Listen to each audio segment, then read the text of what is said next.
नमस्कार, आप देख रहे हैं अपना प्रदेश उत्तराखंड। मैं हूं शेखर त्रिवेदी। प्रदेश में मौसम ने एक बार फिर से करवट ली है। जहां ऊंचाई वाले इलाकों में भारी बर्फबारी हो रही है तो निचले इलाकों में बारिश रुकने का नाम नहीं ले रही। एक रिपोर्ट। कहीं बर्फ की सफेद चादर तो कहीं मिट्टी की सौंधी खुशबू, कहीं बर्फीले तूफान तो कहीं झमाझम बारिश।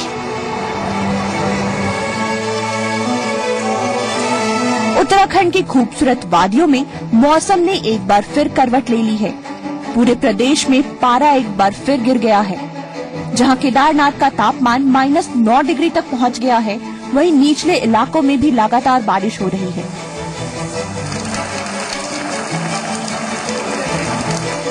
बात करें पिथौरागढ़ की तो यहाँ मुनस्यारी में 3 फीट बर्फ जमी हुई है, जिसकी वजह से थल मुनस्यारी सड़कों पर आवाजाही ठप हो गई है। वहीं निचले इलाकों में भी लगातार बारिश हो रही है, जिससे लोगों को दिक्कतें पेश आ रही हैं। वहीं केदारनाथ में भी पिछले 3 दिनों से बर्फबारी जारी है। यहाँ का तापमान -9 डिग्री तक पहुँच गया है। बर्फबारी के कारण केदारनाथ पुनर्निर्माण का कार्य भी रुक गया है।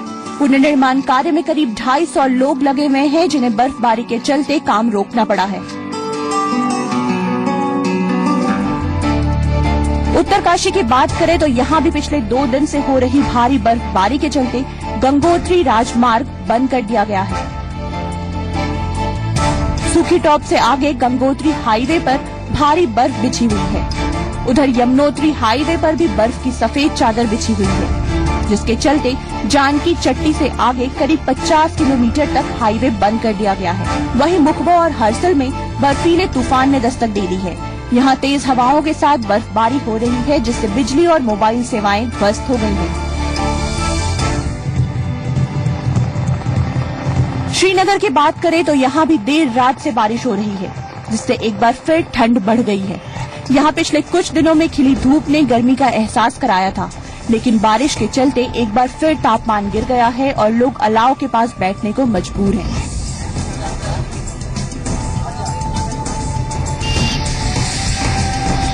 प्रदेश की राजधानी देहरादून में भी लगातार हो रही बारिश ने ठंड बढ़ा दी है, जिससे आम जनजीवन प्रभावित है। आपको बता दें कि मौसम विभाग ने पहले ही प्रदेश भर में 1 से 3 फरवरी तक बर्फबारी और बारिश की संभावनाएं जताई थी और साथ ही ऊंचाई वाले इलाकों में बर्फीले तूफान का अलर्ट भी जारी किया था। एक और पूरे प्रदेश में मौसम के बदले मिजाज ने लोगों की परेशानी बढ़ा दी है, तो वहीं पहाड़ों पर ठंड का मजा लेने आए पर्यटकों के लिए ये एक खूबसूरत सपने जैसा है। वो इस खूबसूरत वादियों को बर्फ के आगोश में देखकर फूले नहीं समा रहे हैं। साथ ही सैलानियों के सैलाब से कारोबारियों के चेहरे भी खिल उठे हैं। पिथौरागढ़ से कोमल मेहता, रुद्रप्रयाग से हरेंद्र नेगी, उत्तरकाशी से देवेंद्र रावत, श्रीनगर से कपिल पवार और देहरादून से सोनू सिंह के साथ ब्यूरो रिपोर्ट जी मीडिया। टिहरी में भी लगातार बारिश हो रही है। तापमान में भारी गिरावट दर्ज की गई है और न्यूनतम तापमान 4.4 डिग्री तक पहुंच गया। सोमवार रात से रुक रुक कर हो रही बारिश के चलते लोग अपने घरों में कैद होने को मजबूर हो गए। प्रशासन की माने तो जगह जगह अलाव के इंतजाम कर दिए गए। मिनिमम टेम्परेचर है यहाँ पे पिछले ये क्या करें जनवरी का -1 और बारिश जो हुई है तो ये है 14.7 mm 8:30 बजे तक का है। कल 8:30 से आज 8:30 तक का, और 8:30 के बाद 11:30 तक का है 2.4 mm बारिश। और टेम्परेचर ये है 4.4 डिग्री सेल्सियस करंट टेम्परेचर। और ये RH रिलेटिव ह्यूमिडिटी 100%। मौसम विभाग के डायरेक्टर आनंद शर्मा के मुताबिक अब तक उत्तराखंड में अनुमान के मुताबिक ही बर्फबारी और बारिश हुई है और आने वाले कुछ दिनों तक ऐसा ही मौसम बने रहने की संभावना है। उनसे बात की हमारे संवाददाता सोनू सिंह ने। उत्तराखंड में एक बार फिर से मौसम का मिजाज बदल गया है। बातचीत करने के लिए हमारे साथ मौजूद हैं मौसम विभाग के डायरेक्टर आनंद शर्मा जी। आगे मौसम का मिजाज कैसा रहने वाला है। सर, हम आपसे जानना चाहेंगे कि जो मौसम का मिजाज उत्तराखंड में बदला है, अभी ताजा हालात क्या है? ताजा हालात ये है कि पूरे प्रदेश में जो हमें सूचना मिली आज सुबह 8:30 बजे, यानी कि पिछले 24 घंटे उसमें भी वर्षा मिली है और हिमपात हुआ है और इक्का दुक्का जगह में ओलावृष्टि भी हुई है। और ये सब जैसा कि हमने पूर्वानुमान दिया था, ठीक उसी के आधार पर हुआ है। जो पूरा उत्तराखंड है, इसके कई ऐसे क्षेत्र हैं जहां पर जो तराई वाले हैं, मैदानी क्षेत्र हैं, वहां पर बारिश भी अभी भी हो रही है। तो अभी आप लोगों ने क्या रिकॉर्ड दर्ज किए हैं बारिश के? कितने मिलीमीटर कहाँ का किन किन मुख्य क्षेत्रों में पाया? जी, मैंने जैसे कहा कि मैदानी क्षेत्र में 2-3 मिलीमीटर, ज्यादा नहीं है, 5 मिलीमीटर है, और पहाड़ में मध्यम है, जैसे 21 मिलीमीटर जोशीमठ में है। तो ये रेंज इसकी रेंज के बीच में है और हमने हल्की से मध्यम ही कहा था वर्षा। और ये भी कहा था वर्षा में यदि हम बात करें तो उत्तरकाशी, चमोली, रुद्रप्रयाग और पिथौरागढ़ की जो 4-5 जिले हैं, इनमें कहीं कहीं मध्यम से ज्यादा भी हो सकते हैं, 30 से 50 मिलीमीटर के बीच में हमने ये भी कहा था। और जब हिमपात की जहां तक बात है, वो हिमपात हमने कहा था कि 2200-300 मीटर से लेकर 3300 मीटर के आसपास जो रीजन है उसमें 1 से 10 सेंटीमीटर के बीच में हिमपात। बहुत बहुत शुक्रिया हमसे बातचीत करने के लिए। आपने सुना आनंद शर्मा जी को, जो कि मौसम विभाग के डायरेक्टर हैं, जिनका साफ तौर पर यही कहना है कि आने वाले अभी कुछ समय तक मौसम का मिजाज यूं ही बदला रहेगा। और खास बात जो है वो ये है कि अधिक ऊंचाई वाले जो पर्वतीय क्षेत्र हैं, वहां पर इस वक्त भी बर्फबारी का नजारा देखने को मिल रहा है और इसके साथ साथ जो मैदानी क्षेत्र है वहां पर मध्यम वर्षा भी देखने को मिल रही है। अपने से कैमरामैन गोविंद के साथ सोनू सिंह, जी मीडिया, देहरादून। और सोनू हमारे संवाददाता इस समय हमारे साथ जुड़े हुए हैं। सोनू, मैं आपसे ये जानना चाहूंगा कि जिस तरीके से बारिश या बर्फ पड़ रही है, जो वहां के स्थानीय निवासी हैं उनके लिए कितना ये मुश्किल मौका है या फिर उनको ये एक्सपेक्टेड था? दूसरा, सैलानियों के लिए क्या कुछ अलग तरीके के इंतजाम किए गए हैं? और चूंकि पर्यटन को लगातार बढ़ावा देने की बात तो सरकार कह ही रही थी।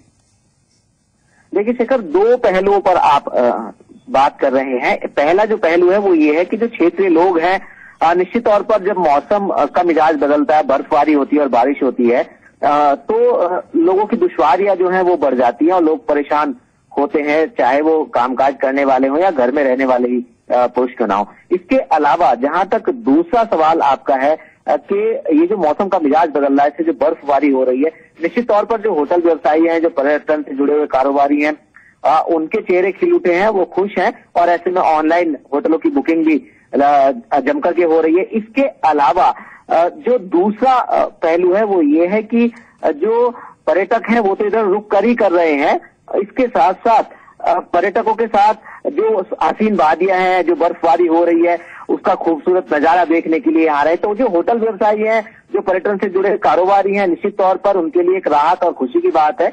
और जो लोग केवल ऊंचाई वाले क्षेत्रों में रहते हैं, उनको कहीं ना कहीं दिक्कतें भी होती है, क्योंकि जनपद मुख्यालय का आमूमन जब बर्फबारी होती है, बारिश होती है, तो दूरस्थ क्षेत्र के जो ग्रामीण अंचल है उनका संपर्क कट जाता है। जी शेखर, शुक्रिया इन जानकारियों के लिए।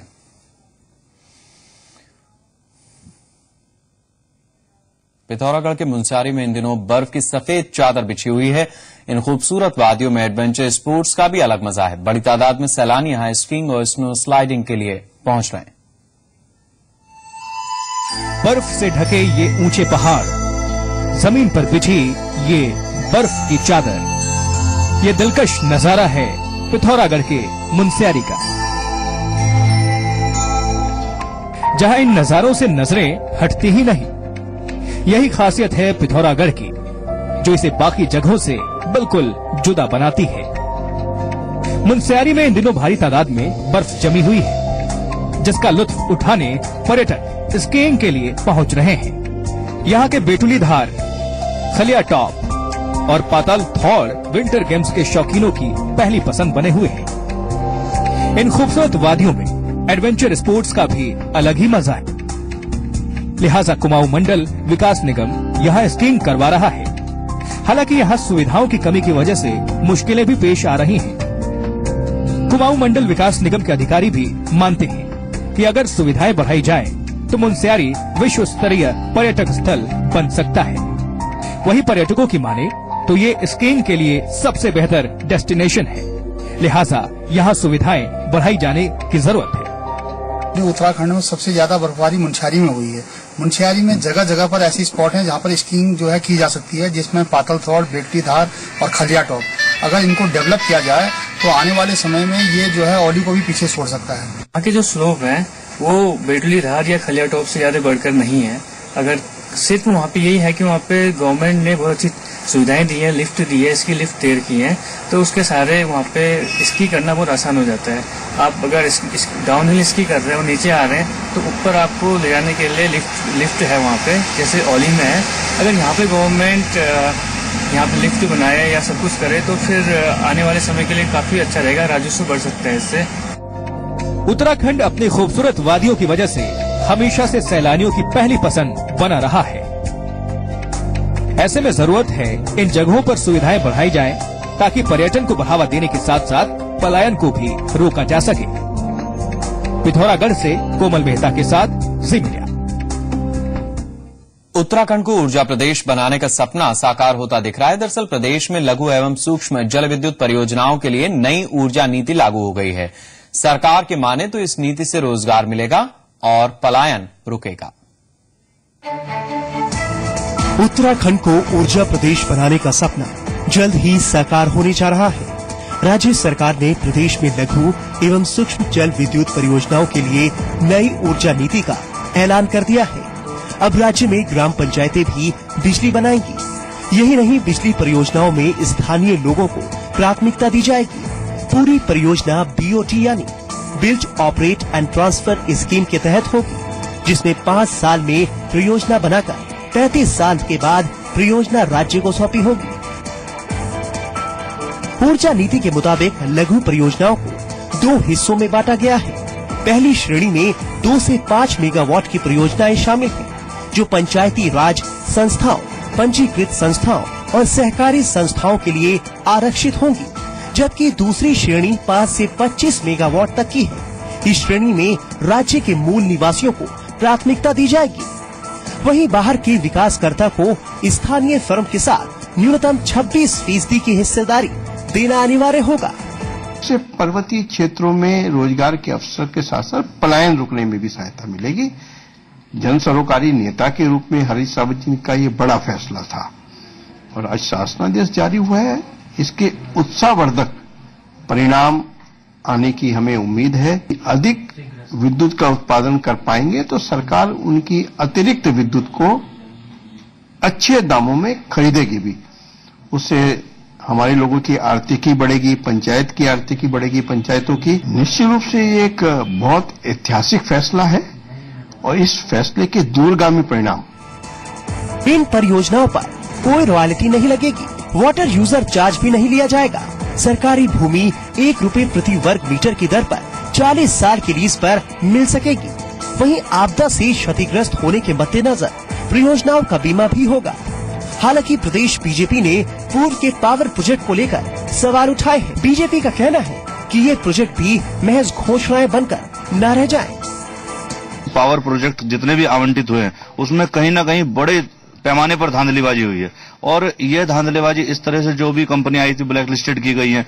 कहीं भी जो भी घोषणाएं हैं वह कोरी घोषणाएं हैं केवल। और मैं समझता हूं कि वर्तमान में भी लगभग माननीय मुख्यमंत्री जी 900 से भी अधिक घोषणाएं कर चुके हैं और उन घोषणाओं पर कहीं भी अमल नहीं हो रहा है और ये केवल कोरी घोषणाएं करने वाली सरकार साबित हो रही है। सरकार पूरी ईमानदारी से ऐसा करती है, करने का प्रयास करती है तो निश्चित रूप से यहाँ युवाओं को भी उसका लाभ मिलेगा। परंतु मुझे लगता है कि सरकार की मंशा केवल घोषणाओं तक ही सीमित है। विपक्ष भले ही इस पर सवाल उठा रहा, लेकिन सरकार इस प्रोजेक्ट को ऐतिहासिक मान रही है। सरकार की माने तो इस प्रोजेक्ट से जहां रोजगार के अवसर पैदा होंगे, वहीं पलायन पर भी लगाम लगेगी। अब देखना है कि सरकार की उम्मीद क्या रंग लाती है। देहरादून से सोनू सिंह के साथ bureau report, C media. Uttarakhand के पूर्व मुख्यमंत्री विजय बहुगुणा की चिट्ठी के जवाब में सीएम हरीश रावत ने उनको 3 पेज का पत्र भेजा है। विकास कार्यों की लड़ाई लड़ा। मुख्यमंत्री के मीडिया सलाहकार सुरेंद्र कुमार ने कहा है कि इस मसले पर मुख्यमंत्री हरीश रावत बेहद गंभीर हैं। इस मामले में जो बाधा आ रही है उसे दूर करने के लिए सरकार प्रयासरत है। आपको बता दें कि बहुगुणा ने सितारगंज इलाके में विकास कार्य न होने की वजह से मुख्यमंत्री हरीश रावत को चिट्ठी लिखी थी।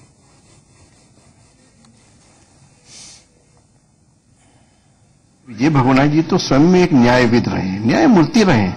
वो इन सब कानूनी बाधाओं को समझते रहे होंगे और उस समय कोई तकनीकी जो भी कानूनी अड़चन आई है उसे दूर करने के लिए हरीश रावत जी ने कहा है कि यदि मंत्रिमंडल में इस निर्णय को पास कराने का प्रयास किया जाएगा, कोई तकनीकी बाधा कानूनी अड़चन ऐसी हुई तो उसे भी दूर करने का प्रयास किया जाएगा। और मैं समझता हूं इस संबंध में मुख्यमंत्री हरीश रावत जी बहुत गंभीर हैं और उन्होंने जनता को भी आश्वस्त किया है और माननीय पूर्व मुख्यमंत्री जी को भी आश्वस्त किया है कि इसमें जो भी रास्ता मंत्रिमंडल निकालेगा उसका लाभ निश्चित रूप से जनता को मिले, वो ये चाहेंगे। अपने मुख्यमंत्री को विजय भगोना जी ने पत्र नहीं लिखेंगे तो किसको लिखेंगे, और उस पत्र का जवाब यदि मुख्यमंत्री ने मुख्यमंत्री के रूप में दिया है तो वो दोनों के बीच का मामला। उत्तराखंड विधानसभा के स्पीकर गोविंद सिंह कुंजवाल ने विजय बहुगुणा को इशारों में सलाह दी। उन्होंने कहा कि जिस पार्टी से उनका संबंध है उसकी लॉयल्टी के खिलाफ नहीं बोलना चाहिए। गोविंद सिंह से बात की हमारे संवाददाता अनुराग चड्ढा ने। एक सवाल उत्तराखंड की राजनीति से जुड़ा है। जिस तरीके से वर्तमान मुख्यमंत्री हरीश रावत और पूर्व मुख्यमंत्री विजय बहुगुणा के बीच में तनातनी चली आ रही है और वो जन आक्रोश रैली करने जा रहे हैं, तो ऐसा तो विपक्ष करता है कि जनता में अगर आक्रोश है तो वो कांग्रेस में है, तो क्या माना जाए कि बहुगुणा अपनी लॉयल्टी में फेल होते जा रहे हैं, जो लॉयल्टी थी उनकी 10 जनपद पर कांग्रेस को लेकर? देखिए, ये आपका राजनीतिक सवाल है और मैं समझता हूं ये सवाल मुझसे जुड़ा हुआ नहीं है। इसको राजनीतिक पार्टियों के लोग ही इसका उत्तर दे सकते हैं। लेकिन मेरा ये मानना है, चाहे कोई भी पार्टी हो, किसी पार्टी से जुड़े हुए कोई व्यक्ति हो, तो उनको पार्टी के प्रति अपनी जो उनकी लॉयल्टी होती है वो रखनी पड़ती है, रहनी भी चाहिए। और ऐसा कोई काम नहीं करना चाहिए जिससे पार्टी को नुकसान होता है। अगर ऐसा कोई करता है तो उस पर क्या कार्रवाई की जाए, ये देखने का काम जो पार्टी को चलाने वाले लोग हैं उनके ऊपर जाती है। जी चलिए, भले ही कुंजवाल जी डायरेक्ट तौर पर कुछ नहीं उन्होंने कहा है विजय बहुगुणा को, लेकिन कहीं ना कहीं इशारों में उन्होंने विजय बहुगुणा का सलाह दी है कि अगर वो कांग्रेस में है तो उनको लॉयल्टी का पूरी तरह से पालन करना चाहिए। दिल्ली से कैमरामैन अमित के साथ अनुराग चड्ढा, जी मीडिया। देहरादून में 108 एम्बुलेंस सेवा ठीक से काम नहीं कर रही है, जिसके चलते हाल के दिनों में कई महिला मरीजों को तकलीफ हुई है। कई मौत के मामले सामने आए हैं। जहां बीजेपी इसे सरकार की कमजोरी मान रही है, वहीं सरकार ने भी इसे गंभीर लापरवाही माना है और खुद सीएम ने स्वास्थ्य सचिवों से बात कर लापरवाह लोगों के खिलाफ कार्रवाई की बात की है।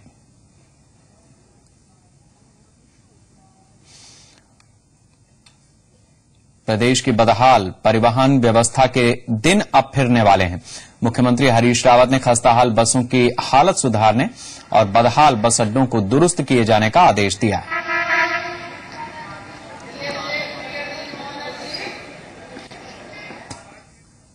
श्रीनगर के मलेथा स्टोन क्रशर के मामले में मुख्यमंत्री के प्रतिनिधिमंडल ने स्थानीय लोगों से मुलाकात की और आश्वासन दिया कि अगर स्टोन क्रशर मानकों पर खरा न उतरा तो कल तक इसे निरस्त कर दिया जाएगा। प्रतिनिधिमंडल को सर्वे कर रिपोर्ट देने के निर्देश दिए गए थे। बता दें कि मलेथा में ग्रामीण लंबे समय से स्टोन क्रशर लगाने का विरोध कर रहे हैं, जिसके लिए अगस्त माह 2014 में भी आंदोलन हुआ था, लेकिन तब मुख्यमंत्री के आश्वासन के बाद जिलाधिकारी ने कार्य रोक दिया था। जब स्टोन क्रशर मालिक अदालत चले गए तो जिलाधिकारी का आदेश रद्द हो गया। ग्रामीणों ने मांग की थी कि मुख्यमंत्री मामले में हस्तक्षेप करें और शासनादेश को रद्द करें।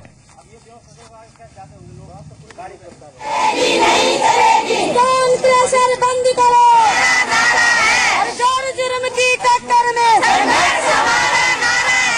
ये कहा गया डीएम तहरीक को जो भी आदेश है मानव इसके विरुद्ध खड़े हुए जांच से चला ही नहीं गया, इसमें तो जजमेंट हुआ ही नहीं है।